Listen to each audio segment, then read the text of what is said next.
You will hear a woman called Britt Foxton talking about women's basketball. For questions 9 to 18, complete the sentences with a word or short phrase. You now have 45 seconds to look at part 2. Hi, my name's Britt Foxton, and I'm the founder of a website devoted to women's basketball, and I've also just written a book on the same subject.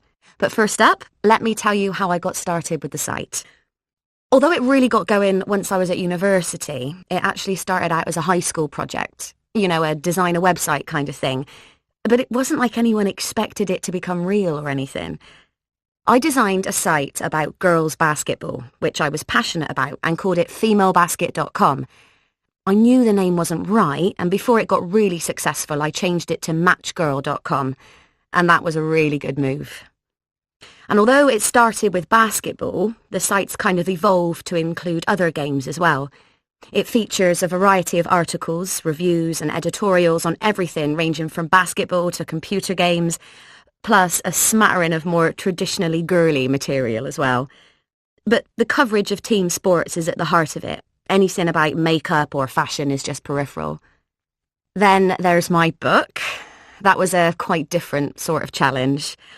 It's on the subject of girls' basketball and overall took about 3 months to do. I knew I wanted to write it late last year and started to loosely plan it out in January of this year. It wasn't until May that I had enough time to get down to doing everything I'd envisioned, but it was all done by the end of July. And in researching the book, I came across some pretty interesting facts, like women actually began playing basketball less than a year after the men's game was invented back in 1892. It didn't become an Olympic sport until 1976, however, whereas the men's game was in there from 1936, and that tells you a lot about how it developed.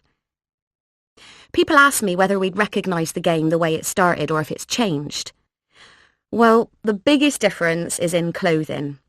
Back then, in the USA, women were required to play in full-length dresses. The only body parts that could be exposed were fingers, necks and heads. And it wasn't only the discomfort they suffered, it led to quite a few broken bones because players tended to trip over their skirts and stuff. Of course, no way did the men have these problems.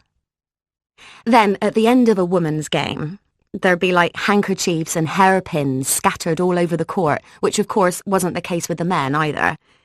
So you can see how the two developed in quite different ways, even with a differently sized court for many years. Of course, things did change, but quite slowly, really. Appropriate clothing came in gradually, but even well into the 20th century, some other rules applied to women, but not to men. Not so much the equipment, but silly things like chewing gum was specifically prohibited in the women's game because it was considered unfeminine, not because it was dangerous or anything. And I've got some good stories from those years in the book, I think. Like when in 1936, a team of women basketball players called the Red Heads toured the country playing exhibitions against men's teams.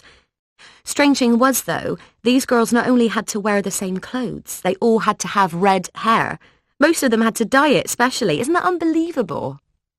But looking back on the writing of the book, if I did it again, I'd do it all differently.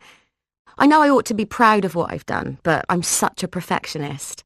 Given the chance, I'd add significantly more information on the cultural traditions and really address the growing basketball fan base. But who knows? Maybe there's another book in there somewhere. Now, before I show you some of the wonderful... Now play the recording again. That is the end of part 2. Now turn to part 3.